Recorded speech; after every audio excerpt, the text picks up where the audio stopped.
Bismillahirrahmanirrahim. Assalamualaikum warahmatullahi wabarakatuh. Saya Abdurrahman Ahmad Faisal ingin menjelaskan tentang maqasid syariah yang terdiri dari definisi maqasid syariah, landasan maqasid syariah, dan pembagian tingkatan maqasid syariah. Definisi maqasid syariah menurut beberapa tokoh ulama. Yang pertama, menurut Imam Al-Haramain Al-Juwaini.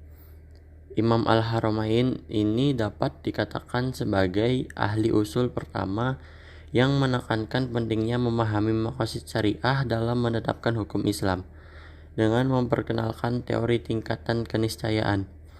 Beliau secara tegas mengatakan bahwa seseorang tidak dapat dikatakan mampu menetapkan hukum Islam sebelum ia memahami benar-benar tujuan Allah mengeluarkan perintah-perintah dan larangan-larangannya. Pada prinsipnya, Al-Juwaini membagi tujuan tasyri' menjadi 5 tingkatan, yaitu keniscayaan atau daruriyat, kebutuhan publik, al-hajjah hammat, moral mukramat, dan anjuran-anjuran al-mandubat, dan apa yang tidak dicantumkan secara khusus. Yang kedua, menurut Imam Al-Ghazali. Maqasid syariah menurut Imam Al-Ghazali adalah pengabadian dengan menolak segala bentuk menarik manfaat, sehingga dikenal dengan kaidah mendapatkan kebaikan dan menolak kerusakan. Maqasid syariah adalah tujuan-tujuan syariat dan rahasia-rahasia yang dimaksudkan oleh Allah dalam setiap hukum dari keseluruhan hukumnya. Inti dari tujuan syariah adalah merealisasikan kemaslahatan bagi manusia dan menghilangkan kemudorotan, sedangkan mabadi pokok dasar, yakni memperhatikan nilai-nilai dasar Islam, seperti keadilan, persamaan, dan kemerdekaan. Yang ketiga, menurut Imam Al-Shatibi. Imam Al-Shatibi secara tegas mengatakan bahwa tujuan utama Allah menetapkan hukum-hukumnya adalah untuk terwujudnya maslahah hidup manusia, baik di dunia maupun di akhirat. Karena itu, taklif dalam bidang hukum harus mengarah pada terwujudnya tujuan hukum tersebut. Landasan maqasid syariah. Maqasid syariah bisa mencakup tujuan-tujuan yang bersifat universal, yaitu menegakkan maslahat dan menolak kesengsaraan. Juga mencakup tujuan hukum yang bersifat partikular, semisal tujuan-tujuan yang terdapat dalam hukum keluarga. Secara garis besar, para ulama memberikan gambaran tentang teori maqasid syariah, yaitu bahwa maqasid syariah harus berpusat dan bertumpu dalam 5 pokok kemaslahatan, yaitu yang pertama kemaslahatan agama, yang kedua kemaslahatan jiwa, yang ketiga kemaslahatan akal, yang keempat kemaslahatan keturunan, dan yang kelima kemaslahatan harta. Pembagian tingkatan maqasid syariah menurut Imam As-Shatibi.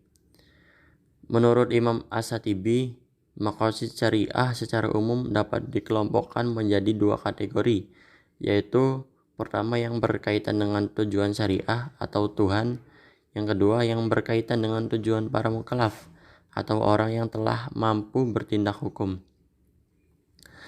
Jadi, dapat dilihat dari 2 sudut pandang, yaitu yang pertama maqasid al-syariah atau tujuan Tuhan. Maqasid syariah mengandung 4 aspek, yaitu yang pertama tujuan awal dari syariat, yakni kemaslahatan di dunia dan di akhirat. Yang kedua, syariat sebagai sesuatu yang harus dipahami.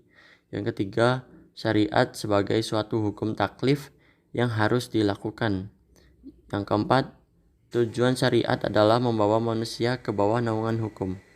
Sudut pandang yang kedua yaitu maqasid al-mukallaf atau tujuan mukallaf.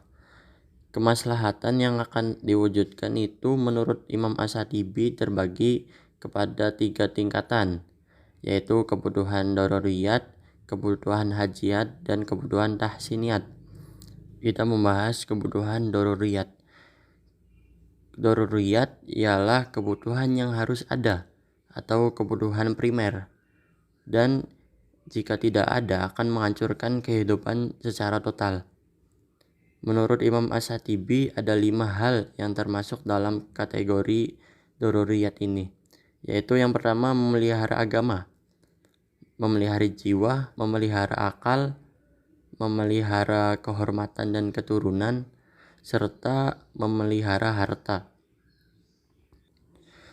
Kebutuhan hajiyat ialah kebutuhan di mana bila tidak terwujudkan tidak sampai mengancam keselamatannya, namun akan mengalami kesulitan.